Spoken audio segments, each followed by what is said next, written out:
So this next encounter, this story, this email, this is exactly what I'm talking about when I talk about my motivation, okay? Listen to this one. Hey Steve, first off I want to say how much you kick ass for doing this for everybody. I've been watching all your YouTube videos for about 6 months. I have to say I love them all. Keep up the good work. My name is Wade Fisher, and if you want to use my name, that's fine with me. Funny how that's becoming more popular now, isn't it? Right on. I grew up around here in southern Oregon. I spent about 80% of my life in the woods, hunting, fishing, camping, or just cutting firewood. I spent every chance I get in Mother Nature. Starting when my dad used to take me at the age of 6 months old to work with him at the landing where he cut timber. I don't know if that was legal, but he did what he had to do. Back in the early 1980s, that was one of the few jobs to get in our area. Anyway, I've had a few experiences with being Sasquatch. But the most nerve-wracking was with me, my wife, and my 5-month-old daughter were camping at the coast near Brookings, Oregon in June of 2015. Or at least attempting to. We arrived about 3 p.m. in the afternoon. The location is about 17 miles west of town. We found an old logging road that was decommissioned years ago. So since it's about the only flat spot you can find on the coast here, we decided it would do. I pulled out our tent and all our belongings and had no more just got the tent up, and we all heard a strange yell. It was different than anything I'd ever heard. A very guttural, loud, intimidating yell no more than 80 yards down the hill. No, it wasn't a cougar, a bear, or a coyote, or a wolf, which are now starting to move in thanks to all the yuppies up in Portland. I hear ya. But that's another story. Like I said, I've spent the majority of my life in the woods, where a few go, and this was nothing I've ever heard. So I grabbed my .357 Magnum, which I always carry, and proceeded to finish setting up my camp, not wanting to be a pansy.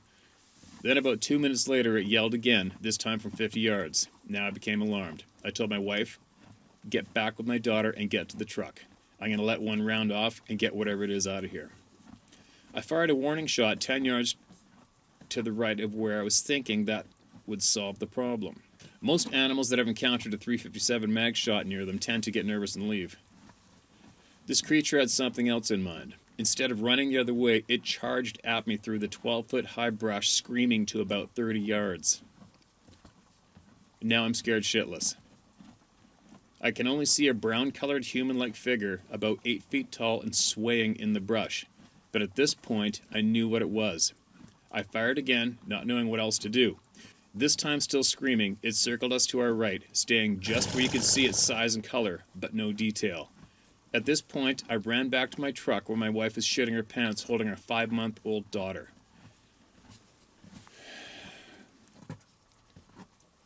Then, while grabbing my box of shells, which is always with me, I told her to leave our daughter in the truck, lock it, and just throw all her shit in the back of the truck.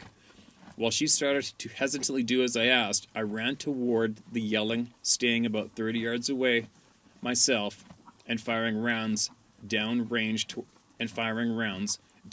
toward the obviously very angry Sasquatch.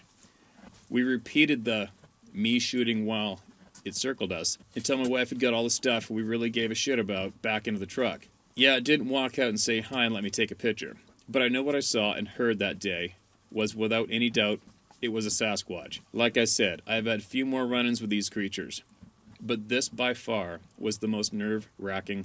I still hunt, fish, camp, and just enjoy the woods like I always have, but it has left me with a definite fear for alertness that I previously never had. I find myself looking a little more over my shoulder while out in nature, and now the hell with the .357 mag, I carry a .460 Smith & Wesson, because let's be honest, what is the .357 going to do to an 8-foot-tall, 700-pound creature? Keep up the good work, Steve, and maybe my story will help someone else. There you go. And that is exactly what I'm talking about, like when I mentioned in the end of that radio show interview the other night, is every single one of us deserves to know what's potentially going on over there,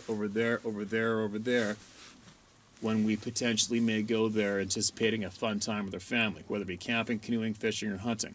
Okay? And that's the fact. And this is the type of story that makes me angry. we're not being informed of the potential of what just may go down.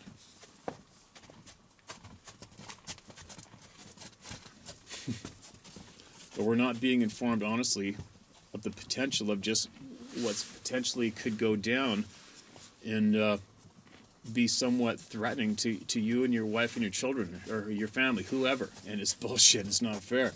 So and that's the lack of concern that I'm witnessing when it comes to many of the groups that are so-called representing this topic. And this is as well why I keep saying, who cares? Who cares about the groups? Who cares about the people that don't believe in these things? Who cares? It's all about these people right here. It's all about this guy and his family. It's all about his 5-month-old daughter, and it's about you and your children, and it's about being informed honestly of the knowledge that we have today. That's all it's about. You can do with it what you will. You can take it for what it is. Buddy, get out of the way. Buddy. Buddy, get out of the way. Buddy, get out of the way. Get out of the way. Oh, damn horses. But anyway, there you go. This email I just read out to you guys, that is exactly why I'm here. Right there. And I'm really hoping that a lot of people out there will understand that and see that and jump on the bandwagon when it comes to just sharing the honest knowledge.